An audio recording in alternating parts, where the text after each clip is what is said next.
Checkup no rádio.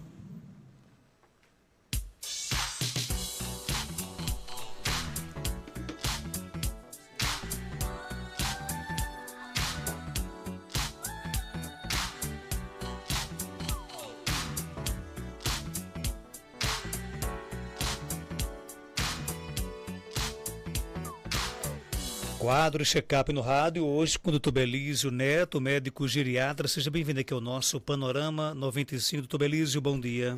Bom dia, Marcos. Bom dia a todos os nossos ouvintes, internautas. Uma satisfação, uma alegria, mais uma terça-feira, participarmos aqui do quadro Checkup do rádio. Dr. Belísio, muitas pessoas acham que o Alzheimer se resume apenas à perda de memória, mas também sabemos que altera o comportamento e as emoções. Quais os principais sintomas comportamentais que a doença pode trazer? A doença de Alzheimer ela é bem complexa, não só porque o paciente esquece, né?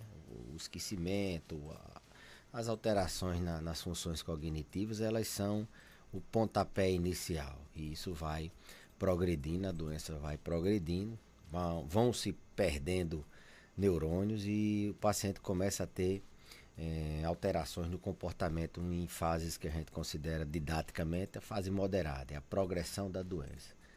Então os comportamentos também se alteram. Aquele idoso que nunca chorou e ele de uma hora para outra começa a chorar, começa a ter tristeza, começa a vagar por dentro da casa ou querer fugir de casa, agressivo, nunca foi agressivo e começa a ficar agressivo com as palavras, muitas vezes agressivo até fisicamente. Começar a alterar o sono, ou dormir demais, dormir de menos, ficar desinibido, diz o que quer, na hora que quer, do jeito que quer, ou desinibição sexual, entra em confusão mental, nessa fase perdendo referências, às vezes desconhece os familiares e aí ele começa a ficar desconfiado de que alguém possa estar fazendo algum mal contra ele, de que alguém esteja roubando. Então assim, isso é muito estressante para a família, para os cuidadores. É a parte que inevitavelmente o paciente que tem a doença de Alzheimer ele vai passar se ele não fizer tudo aquilo que a gente recomenda no início da doença, de dar diagnóstico, de medicar. 95 a 98% dos pacientes que têm a doença de Alzheimer eles vão passar por algum desses sintomas que eu falei anteriormente. Então, e na maioria das vezes as famílias só procuram quando esses sintomas começam a aparecer, quando fica quebrando tudo dentro de casa, querendo fugir, quando fica indiferente, tanto faz, quando fica sem dormir. Isso é quando está atrapalhando agora, enquanto estava só dando uma esquecida, era da idade, enquanto estava só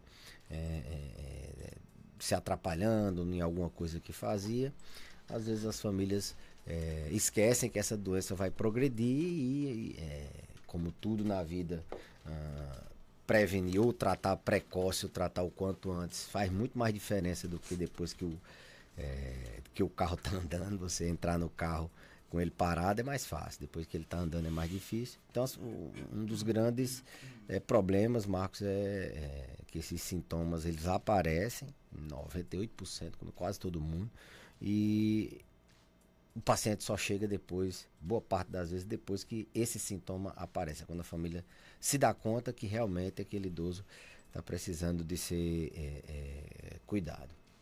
Agora, esses sintomas como agitação, irritabilidade ou desconfiança, costumam ser os mais difíceis para a família? Por que é que eles acontecem? O idoso ele começa a ter, como eu falei, morte de neurônios e ele começa a perder funções de planejamento, de reconhecimento, e aí esses sintomas aparecem exatamente porque ele começa a confundir. Os processos mentais são complexos, né?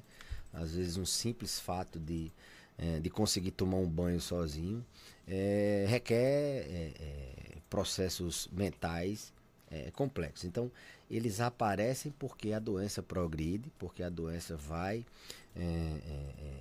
progredindo em áreas diferentes do cérebro, com morte neuronal, com perda de neurônios relacionados à cognição e, consequentemente, às emoções. E isso faz com que eles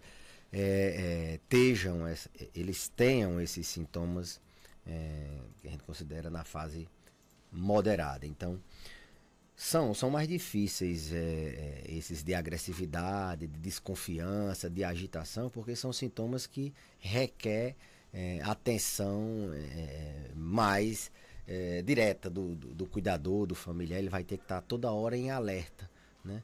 Quando é só uma apatia, às vezes o paciente fica calado, isolado, ele não dá tanto trabalho, teoricamente, né? Mas a agitação, a agressividade, a desconfiança, você está toda hora desconfiando que alguém está roubando. Eu tenho um paciente que a família, eu acho que eu até já comentei isso aqui, o pai estava no início da doença e certa vez ele desconfiou que as filhas estavam roubando, foi na delegacia, ele ainda não tinha uma perda cognitiva ainda muito pronunciada, não dava para quem não conhecia perceber que ele tinha Alzheimer, e ele fez uma queixa de que as filhas estavam roubando ele, e a polícia foi lá na casa das filhas e na verdade era da demência, né?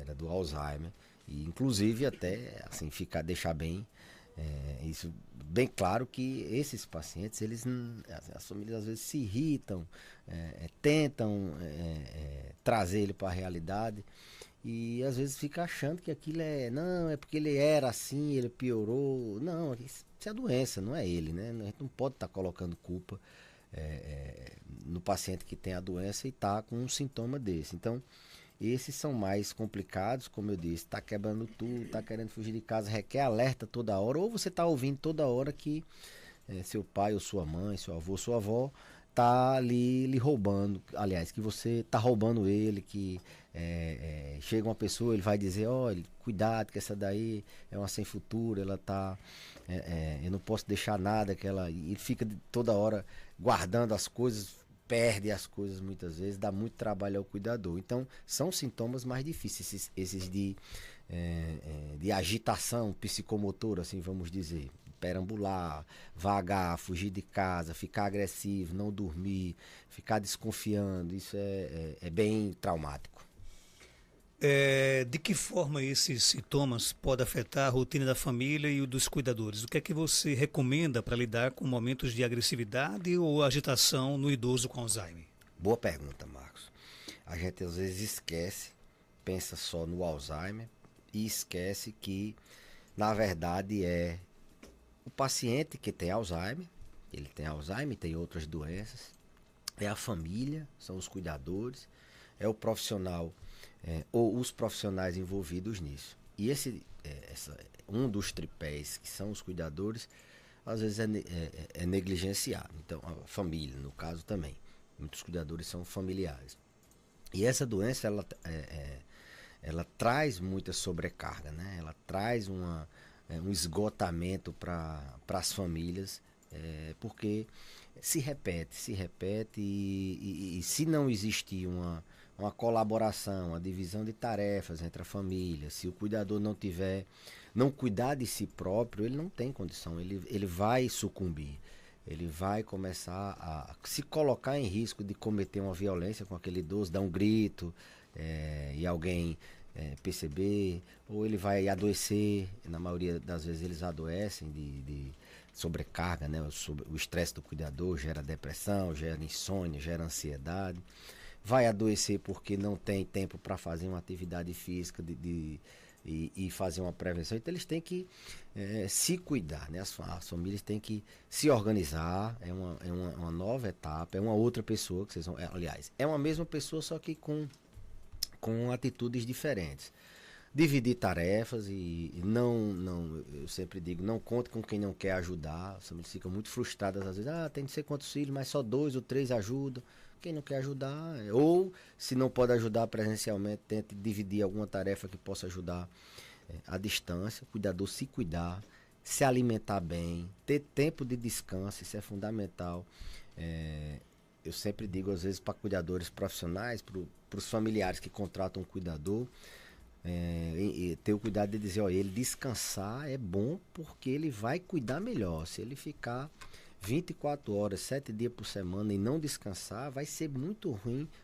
A assistência ao seu pai, ao seu avô, sua avó, vai ser muito pior. Então eles têm que ter tempo de descanso, têm que se alimentar bem, como eu disse, fazer atividade física, cuidar de si próprio. Por quê? Porque nas situações que você me perguntou, como é que a gente deve lidar, no caso de uma agressividade, de uma agitação, ou de um excesso de perguntas, ou ele está inquieto. O indivíduo ele tem que ter calma, ele tem que estar bem. Se ele estiver estressado, sobrecarregado, não estiver dormindo bem, ele não vai ter a mesma conduta que é o ideal. Tá tranquilo, sempre manter esse ambiente de tranquilidade, inclusive até no tom da voz, tem que falar baixinho, tentar distrair, eu acho que não confrontar, não é assim, não é assado, não confrontar às vezes é pior. Se você fala, como eu falei, num tom de voz mais alto, ele percebe que você está e ele vai rebater. Então, um ambiente tranquilo, ter calma, tentar distrair, mudar o foco, distrair aquele paciente para alguma outra coisa, oferecer um copo d'água, dizer, tá tudo bem, eu vou fazer daqui a pouco. Isso é uma premissa. O cuidador está bem para ele poder agir de maneira calma, natural, tentar mudar o foco, tentar distrair esse idoso, às vezes até trazer ele para uma realidade, como eu falei, distrair com um copo d'água, colocar uma música, fazer alguma outra coisa. Isso é o ideal. Lembrando que esse paciente precisa estar com seu tratamento ajustado, né? Se ele não está com seu tratamento ajustado, ele vai ficar fazendo isso. E outra coisa tudo bem, é bonito, é bacana falar baixo, ter cuidado, mas são várias vezes ao dia, repete. Então eu sei que isso é muito desgastante e é por isso que eu estou dizendo, o cuidador precisa se cuidar, ele precisa buscar apoio, precisa chamar a família, dividir as tarefas, precisa ter um tempo de descanso, precisa estar dormindo bem, porque não é fácil, né? Esse paciente está dando trabalho, assim, entre aspas, e a pessoa é só um cuidador de domingo a domingo. Então o segredo é esse, é você estar bem para poder conduzir de maneira calma. Eu sempre digo, Marcos, cuidar de um paciente que tem Alzheimer é uma prova de amor, mas ninguém consegue sozinho, não. Ninguém consegue, tem que ter a ajuda do profissional que cuida, porque ele estando bem medicado, ele vai ter com menos intensidade esses sintomas comportamentais, ele ou não vai ter, ele estando ajustado o tratamento, ele vai ter, a ideia é exatamente cessar isso, para que a família tenha tranquilidade de cuidar bem, de que ele dê condições de ser cuidado. Eu sempre digo isso, às vezes ele não dá condições de ser cuidado porque tá descompensado, os sintomas neuropsiquiátricos estão descompensados. Mas, resumindo a sua pergunta, o cuidador tá bem, um ambiente tranquilo, tentar distrair, criar técnicas que ele goste de fazer naquela hora de agitação, que acalme ele. Tem muito idoso que gosta de dinheiro. Eles foram de uma época que eram mais seguros, assim, vamos dizer. E às vezes oferecer, tudo bem, então ele está desconfiando, tudo bem. Aí pega aquele dinheiro, uma cópia, né? E aí oferece, tudo bem, está aqui seu dinheiro. Muitas famílias vão nessas empresas que fazem financiamento e eles têm umas notas que são cópias, né? Ou então imprimem, de forma que dá aquele pacotão de dinheiro e eles se acalmam. E ali, mas o cuidador tem que também ser criativo, porque vai de perfil para perfil, né? Tem participação aqui no nosso WhatsApp, 99205-3030, bom dia. Bom dia, Marcos Dantas, bom dia, doutor Belísio. Marcos Dantas, pergunta aí ao doutor Belísio, porque eu tenho muito esquecimento. Às vezes eu coloco uma coisa no canto e saio, aí não me lembro mais onde eu botei, fico procurando. Às vezes até mesmo estou com uma coisa na mão, uma coisa na mão e fico procurando, com ela na mão e procurando, pensando que eu tenho botado em outro local, em outro canto. Se eu chegar no canto e colocar um objeto, alguma coisa que eu levo na mão, e ficar conversando com algum amigo, pessoas. Eu saio, deixo aquela coisa ali, esqueço ali.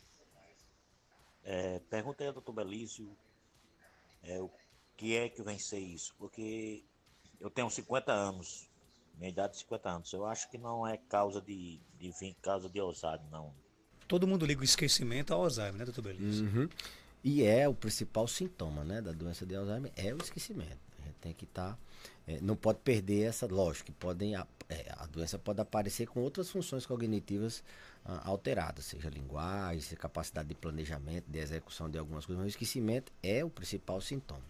Mas a doença de Alzheimer, ela tipicamente é doença de idosos a partir de 70 anos. Acontece antes, sim, acontece. É mais raro, mas a incidência aumenta muito com a idade. Então, 50 anos é uma idade que a gente começa a afastar a possibilidade de ser uma doença já instalada na fase clínica por causa da idade. Logicamente, eu até falei no programa passado que a doença ela começa às vezes 10 ou 15 anos antes dos sintomas se manifestarem. Você tem a doença, mas não manifesta sintoma, mas isso não necessariamente requer que você busque o diagnóstico nessa fase, não. Mas com 50 anos, pelo que eu percebi, o tipo de esquecimento dele aí, talvez não seja Alzheimer, mas as pessoas que têm queixa de esquecimento, elas têm mais Alzheimer do que as pessoas que não têm a queixa de esquecimento na meia-idade. Então, é importante saber a causa. Embora não seja, provavelmente, uma demência de Alzheimer. As causas nessa idade aí são por doenças que afetem a concentração, a atenção desse indivíduo. Ele está no modo automático, assim a gente pode dizer. Ele está botando uma coisa num canto, mas a cabeça está em outro lugar. Você imagine dirigir um carro, por exemplo. Você consegue dirigir um carro sem perceber que você está ligando, você precisa, carros que tem embreagem, debrear, que você precisa passar marcha, que você precisa dar sinal. Você nem percebe, esses movimentos eles estão automáticos. Por quê? Porque você não precisou se concentrar, nem estar atento ali. Do mesmo jeito é quando você vai estar com a cabeça sem capacidade de se concentrar. Transtorno de ansiedade faz com que a gente salte muito o pensamento e não se concentre. Transtornos do sono faz com que você não se concentre, não tenha atenção. Você coloca uma coisa num canto pensando já no que você vai fazer mais lá na frente. Transtornos depressivos também fazem com que essa retenção da memória fique mais dificultosa, né? Então, as pessoas que têm esse tipo de esquecimento, geralmente são por transtornos nessas áreas, ansiosos, depressivos, transtornos do sono. Não se concentre em uma coisa de cada vez, tá? Fica saltando o pensamento, querendo fazer tudo ao mesmo tempo. Tem até técnicas, a gente chama de neurópica, de atenção concentrada, que é o indivíduo prestar atenção. Hoje eu vou prestar atenção em tudo que eu vou fazer. Isso são técnicas da neuropsicologia, da terapia ocupacional, que fazem com que você se concentre mais. Mas se você não tratar o seu sono, se você não tratar seu transtorno de ansiedade, sua depressão, você vai continuar saltando o pensamento, vai continuar, às vezes, com a coisa na mão, mas não sabendo onde é que está, porque você está desatento, desconcentrado. E esses transtornos, Marco, depressivos, ansiosos, foi publicado recentemente pela professora Cláudia Suemoto, um estudo brasileiro sobre os fatores de risco modificáveis, e depressão na meia-idade é o segundo fator de risco que mais impacta no risco de ter Alzheimer, transtornos depressivos ansiosos, né? No mundo é o déficit auditivo, mas a população brasileira, a população americana, esse estudo dela demonstrou que tratar depressão na meia-idade, você reduz seu risco de ter Alzheimer. Na verdade, você consegue reduzir em 60%, segundo, por esse estudo que ela demonstrou aqui na América Latina. A doença de Alzheimer ela tem fatores de risco modificáveis em 60% dos casos. E um desses fatores que geram Alzheimer são os transtornos do humor, como, por exemplo, a depressão. Então o paciente precisa estar atento, concentrado, com a mente tranquila, serena, que ele vai fazer uma coisa de cada vez, vai prestar atenção no que ele está fazendo e não vai esquecer. Isso requer só essa orientação, a partir de amanhã eu vou fazer isso e vou começar a me lembrar? Não. Faça uma reflexão. Será que você não tem um transtorno desses que eu falei? Ansioso, depressivo, ou o próprio sono não está alterado? Doutor Belísio, o zumbido é a cigarra no ouvido. O que atribui o surgimento desse sintoma? Zumbido é aquele chiado no ouvido ou aquela cigarra. Talvez seja uma das doenças na medicina que tenha mais causas. Zumbido pode ser, qualquer coisa pode causar zumbido. E, consequentemente, tendo muitas causas, é uma das doenças mais difíceis de se tratar. Zumbido pode ser por doenças dentro do próprio ouvido, né? Algumas labirintopatias podem causar zumbido. Pode ser por doenças infecciosas, infecção pode causar zumbido. Pode ser por alterações no sistema cardiovascular, hipertensão, hipercolesterolemia, alteração nas taxas, diabetes. Pode ser por estresse, doenças que gerem estresse. Então, assim, são muitas as causas. Teria que se avaliar muito minuciosamente e a resposta aos medicamentos é muito ruim. Algumas vezes incomoda ao ponto do paciente precisar usar um aparelho auditivo para mascarar aquele zumbido. Não é que não tenha jeito, mas pelo raio de eu dizer o que é que causa, são muitas causas, são diferentes causas que podem levar aquela zoadinha no ouvido que incomoda bastante. Mas buscar o apoio, fazer uma consulta, seja no médico da sua unidade, seja com um profissional da sua confiança, você já vai estar num caminho que a gente vai tentar afastar as principais causas, tratar e talvez você tenha uma tranquilidade. Zumbido no ouvido é uma coisa. Zumbido é um sintoma bastante que incomoda bastante. Doutor Belísio, meu pai teve Alzheimer precoce e morreu aos 75 anos e era igual a um bebê. Dependia da gente para tudo. Foi só eu e minha mãe para cuidar, foi dificílimo. Aí queria saber se eu, que sou filha, se tenho risco de ter Alzheimer e se já devo me cuidar, já que sou muito esquecida, perco as coisas e ontem troquei o nome de uma pessoa. Pergunto também que o profissional devo procurar e se existe algum exame que posso fazer para saber se posso estar com Alzheimer. Profissional, a gente está aqui para atender qualquer... No caso é o geriatra, né? Também. Mas, assim, a genética e a idade são fatores de riscos não modificáveis. Não tem como você modificar. Sim, você tem um risco maior de ter a doença. É como alguém que tem diabetes na família, ela tem um risco maior. Mas todas as pessoas que têm diabetes na família vão ter diabetes? Não. A doença de Alzheimer do mesmo jeito. Sei que foi traumático, né? Ela teve que cuidar do pai, ela e a mãe até o final, viu a doença nos seus estágios mais avançados, né? Onde o paciente fica acamado e totalmente dependente.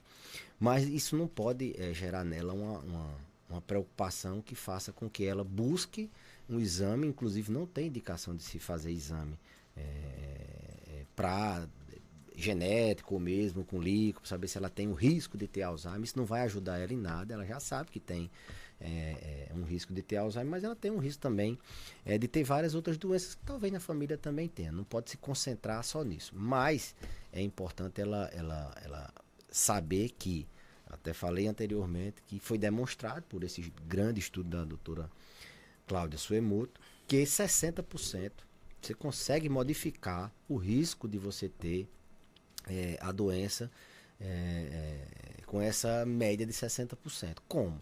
Cuidando da própria saúde. Aquilo que faz bem à saúde, como se alimentar bem, não ser sedentário, fazer alguma atividade física, tratar doenças crônicas, principalmente na meia-idade. A hipertensão tem que controlar direitinho, a diabetes tem que controlar direitinho, tem uma taxa de LDL colesterol alta, tem que controlar, tem que dormir bem, tem que controlar o estresse, tem que ter uma boa visão, uma boa audição. Isso é o que vai fazer diferença, você tá com sua saúde em dia para você diminuir o seu risco de ter Alzheimer, quem tem na família alguém com Alzheimer. E as pessoas que não têm também podem evoluir com a demência de Alzheimer. Lógico que tem quem tem um parente de primeiro grau, o pai, a mãe, tem um risco maior, mas você tem que concentrar como é que eu vou enfrentar, como é que eu vou evitar isso. Combatendo os 14 fatores de risco, é você modificando seu estilo de vida para que você vá naquilo que pode, o que é que pode causar Alzheimer. É taxa alta, é não tratar a hipertensão, é não tratar o diabetes, é não tratar o estresse, é ser sedentário, é não se alimentar bem, é ser tabagista, é ser etilista. São aquilo que na verdade faz bem à saúde em geral. Então ela foque na saúde, que ela previne a doença, né? Muito beleza, obrigado pela sua participação. Algo mais a acrescentar, pode ficar à vontade. Marcos, só lembrar que agora nesse mês de setembro a gente faz o Setembro Lilás, que é o mês é o mês de conscientização mundial da doença de Alzheimer, e a gente, através da Universidade Federal do Rio Grande do Norte, um projeto de extensão, uma liga de geriatria, com os alunos, e em parceria com a Secretaria Municipal de Saúde, com a Secretaria Municipal de Assistência Social, a gente faz aquela semana do Alzheimer. E eu queria só divulgar aqui que a semana do Alzheimer, ela vai ser dia 16, a gente começa aqui no rádio divulgando, mas o que é que vai ter um momento para médico, para estudante de medicina, mas eu queria divulgar era o curso de cuidador, né? Então esse curso de cuidador que todo ano a gente faz, eu vou divulgar aqui o telefone para se fazer as inscrições, né? Eu tinha prometido, então vai lá, quem já fez pode fazer novamente. É um momento que a gente treina os pacientes, treina os cuidadores a lidar com as situações da demência. Só o Instagram da Liga, Lagern, LAGERN, você lá tem informações, mas o telefone de contato é o 84 999 54 80 44. Vou repetir. Quer fazer sua inscrição, garantir sua vaga. O ano passado lotou no instante. 84 999 54 80 44. Então, a inscrição do curso de cuidador da Semana do Alzheimer. Obrigado. 7h40.